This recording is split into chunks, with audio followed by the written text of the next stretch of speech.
వేణుగోపాల్ గారు. ఆయన గత కొద్ది రోజుల నుంచి లొంగిపోతున్నారని, మనం ఇక ఆయుధాలొద్దు, మనం ఈ పోరాటం ఆపేద్దామని ప్రకటనలు వస్తా ఉన్న నేపథ్యంలో, అది కాదు, మనం అట్లా కుదరదది అని పార్టీ నుంచి ఏదో కొన్ని మెసేజ్‌లొచ్చినాయి. ఇదంతా జనాన్ని కన్‌ఫ్యూజ్ చేయడానికి పోలీసులు ఆడుతున్న నాటకం అని, దీని మీద చాలా చర్చలు జరిగినాయి. అవును. మొత్తానికి ఒక 60 మందితోటి నిన్న లొంగిపోయారు. ఈరోజు మహారాష్ట్ర సీఎం గారు కూడా వచ్చి అక్కడ వాళ్ళందరి దగ్గర నుంచి ఆయుధాలు స్వీకరించి వాళ్ళకి ఏదో రివార్డులు ఉంటాయి కదా, అవన్నీ ప్రకటించి లొంగ తీసుకున్నారు. చెప్పండి, అసలు ఇప్పుడు బీజేపీ వాళ్ళు ప్రకటించిన మేరకు, మెయిన్గా అమిత్ షా గారు ప్రకటించిన మేరకు 2026 నాటికి మొత్తం మావోయిస్టు పార్టీ అంతరించిపోతుందా? నక్సలైట్లు ఈ దేశంలో లేకుండా పోతారా? అసలు నక్సలిజం ఒక ఇజం కదా, మరి అది అసలు ఆ ఇజమే లేకుండా పోతుందా? అసలు ఏం జరగబోతోంది? ఇప్పుడు ఇవాళ జరుగుతుంది చూస్తే మనం మల్లోజుల వేణుగోపాల్ లొంగిపోయారు ఇవాళ. అవును. మావోయిస్ట్ పార్టీలో నెంబర్ 2. అయితే గత కాలం నుంచి జరుగుతున్న ఒక సంవత్సరం పాటు నుంచి జరుగుతున్న మావోయిస్టు పార్టీ మీద అక్కడ ఉన్న చర్యలు కానీ, లేకపోతే వాళ్ళు లొంగుబాట్లు కానీ, లేకపోతే ఎన్కౌంటర్లో చనిపోవటం కానీ, ఇవన్నీ చూస్తుంటే ఈ మల్లోజుల వేణుగోపాల్ అనే ఆయన దాదాపు సంవత్సరానికి ముందే ప్రభుత్వానికి లొంగిపోవటానికి సన్నద్ధమైపోయి ప్రభుత్వానికి అందించాడని అనుకోవాలి. ఇది మావోయిస్ట్ పార్టీ యొక్క ఆనుపానుల్ని, వీళ్ళు ఎక్కడున్నారు ఏంటి అనే ఒక మెసేజ్. అవును. వీళ్ళ యొక్క అంటే వీళ్ళ ఆనుపానులన్నీ కూడా ప్రభుత్వానికి అందించాడని అనుకోవాలి. బహుశా అది పోలీసు స్ట్రాటజీ అలా ఉంటుందేమో. పోలీస్ స్ట్రాటజీ ఉండొచ్చు, కానీ ఉద్యమ నాయకుడు ఆ విధంగా అయినట్టే కదా. ఏ ఉద్యమ నాయకుడైనా నాకు తెలిసినంత వరకు ముందుగా వాళ్ళు సరెండర్ కావాలంటే ఎక్కడో చోట అప్రోచ్ కావాలి. వాళ్ళు వెంటౌట్ కావాలి, బయటికి రావాలంటే ఎవరో ఒక నాయకుడినో, ఒక సీనియర్ పోలీస్ అధికారినో ఎవరినో ఒకరిని పట్టుకోవాలి. అదర్వైజ్ డైరెక్ట్గా వాళ్ళు ఓపెన్గా వస్తే వాళ్ళని ఎన్కౌంటర్ చేసి పడేస్తారు.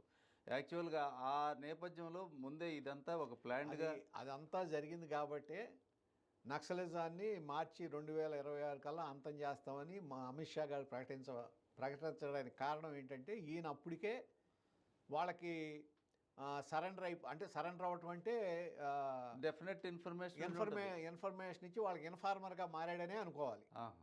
ఈ 1 ఇయర్లో చూసిన ఎన్కౌంటర్స్ చూడండి, చాలా పెద్ద సంఖ్యలో నక్సలైట్స్ చనిపోయారు. అవును. అంటే ఈయన ఉద్యమానికి ద్రోహం చేసినట్టు లెక్కే. అవును. అటువంటిప్పుడు ఏంటి, ముందే లొంగిపోతే పోయేది. ఎంతమంది నక్సలైట్లని ఎంతమందిని బలి చేయటకు ముందే ఈయన ఈ విధాన లొంగుబాటు ఉంటే బాగుండేదేమో. అవును.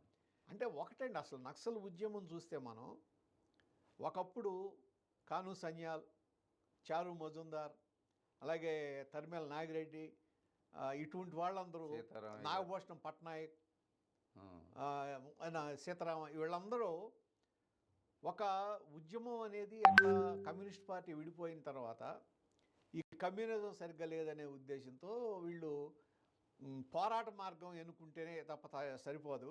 కమ్యూనిస్టులు మళ్ళా ప్రజాస్వామ్యానికి వెళ్ళిపోయారు కాబట్టి ఉభయ కమ్యూనిస్టులు పోరాట మార్గమే దీనికి ఏది ఒక సమసమాజం స్థాపించడానికి పోరాట మార్గమే, ఆ మార్గం ద్వారానే సాధ్యం అవుతుంది కాబట్టి పోరాట మార్గాన్ని ఎన్నుకోవాలని మొదలెట్టారు.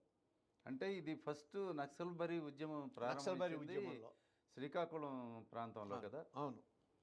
అట్లా అదేమైందంటే ఆ రోజుల్లో ఉన్న వీళ్ళ చిత్తశుద్ధి, ఆ రోజున ఈ నాయకులందరికీ ఉందంటే చిత్తశుద్ధి.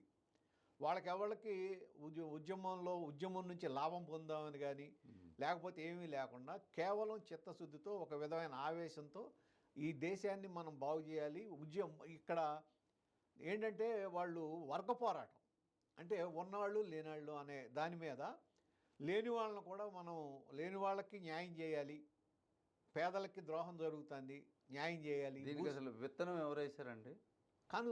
కనుసన్యాలు, నాగభూషణం పట్నాయక్, వీళ్ళందరూ అనే ఉద్దేశంతో మొదలెట్టినప్పుడు ఏంటంటే నిజంగా చాలా గొప్ప ఆశయంతోనే మొదలెట్టారు. అవును.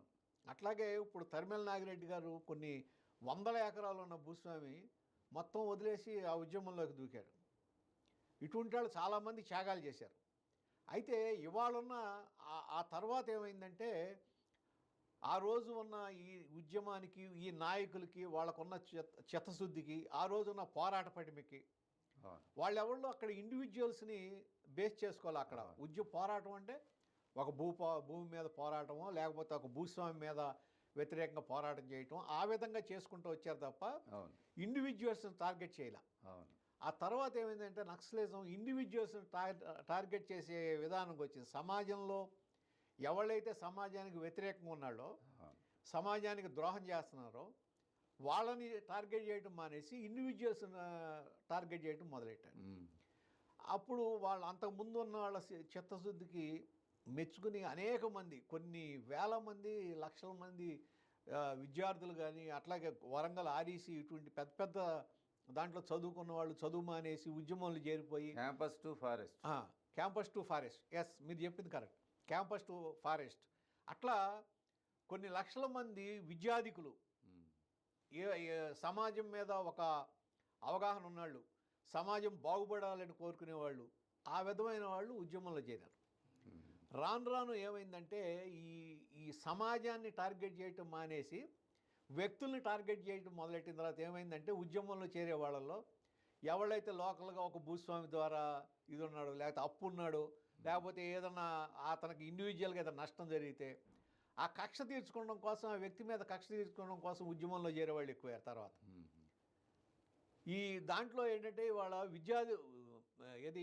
విద్యలో విద్యాధికులు ఇటువంటి వాళ్ళు తగ్గిపోయి ఎక్కడ ఎవరైతే ఒక విధంగా చెప్పాలంటే సమాజంలో పెద్దగా పేరు లేనాళ్ళు, సమాజంలో పెద్ద వీళ్ళు చేయటం మొదలెట్టారు. అక్కడ కక్ష సాధింపు ధోరణిలో వాళ్ళ మీద కక్ష సాధించాలి అనుకునేవాళ్ళు ఇటువంటి వాళ్ళు చేరారు. అంటే ఏంటంటే రిక్రూట్మెంట్లోనే క్వాలిటీ తగ్గిపోయింది. నక్సల్ దాంట్లో రిక్రూట్మెంట్లో క్వాలిటీ తగ్గిపోయి దాని మూలన ఏంటి ఇండివిజువల్స్ని టార్గెట్ చేయడం మొదలెట్టారు. మీరు చూడండి, ఇప్పుడు నక్సల్స్ ఎవరైనా సరే పెద్ద పెద్ద ఫ్యాక్షన్ లీడర్స్ని చంపిన వాళ్ళని చూసారా మీరు? లేదు. ఫ్యాక్షన్ లీడర్స్ని కదా మీరు టార్గెట్ చేయాలంటే ఫ్యాక్షన్ లీడర్స్ ఉన్నారు. అక్కడ లోకల్గా వాళ్ళని అణిచేసి పేదల్ని చేస్తున్నట్టు ఉన్నారు. వాళ్ళ మీద నా టార్గెట్ చేశారా? అట్లాగే ఇప్పుడు తెలంగాణలో తీసుకోండి, పటేల్స్ ఎంతమందిని ఇచ్చేశారు? ఆ వ్యవస్థని ఎన్టీఆర్ రద్దు చేశాడు. కానీ ఏ పటేల్ అన్నా లేకపోతే వాళ్ళ మీద ఏమన్నా నక్సల్స్ దాడి చేశారా? జరగలేదు కదా. పైగా ఇవాళన్న తర్వాత తరం నక్సల్స్ ఇడుపులపాయలో కూడా వెళ్ళి వాళ్ళు ప్రొటెక్షన్ తీసుకునేవాళ్ళు. వాళ్ళు అక్కడ వాళ్ళకి భోజనం ఏర్పాట్లు ఇవి కూడా జరిగాయి కొన్ని చోట్ల. మరి వాళ్ళందరి మీద ఎందుకు యాక్షన్ తీసుకోవాలా? వాళ్ళందరూ అంటే ఏంటంటే ఉద్యమం తప్పుదారి పట్టింది. అదేనండి, దాన్ని ఏంటంటే కక్ష సాధింపులోకి వెళ్ళిపోబట్టి ఇప్పుడు ఈయన శ్రీపాదరావు గారు ఉన్నారండి, చాలా మంచి వ్యక్తి, వివాదం లేనాడు. ఆయన ఎందుకు చంపారు చెప్పండి? ఆయన్ని హత్య చేశారు కదా. అట్లాగే మల్హార్రావు గారిని హత్య చేశారు కదా, మంచివాడు కదా ఆయన. అట్లాగే మరి మాగొండ సుబ్రహ్మరెడ్డి గారు, ఆయన ఏమి సమాజానికి వ్యతిరేకమని సమాజ ద్రోహం చేశాడని ఆయన మీద ఇది చేశారు. తర్వాత వాళ్ళు దాని మీద ఒక ప్రకటన కూడా ఇచ్చారు. ఏ ప్రకటన ఇచ్చినా మీరు తప్పు చేసి ప్రకటన ఇస్తే ప్రయోజనం ఏంటి?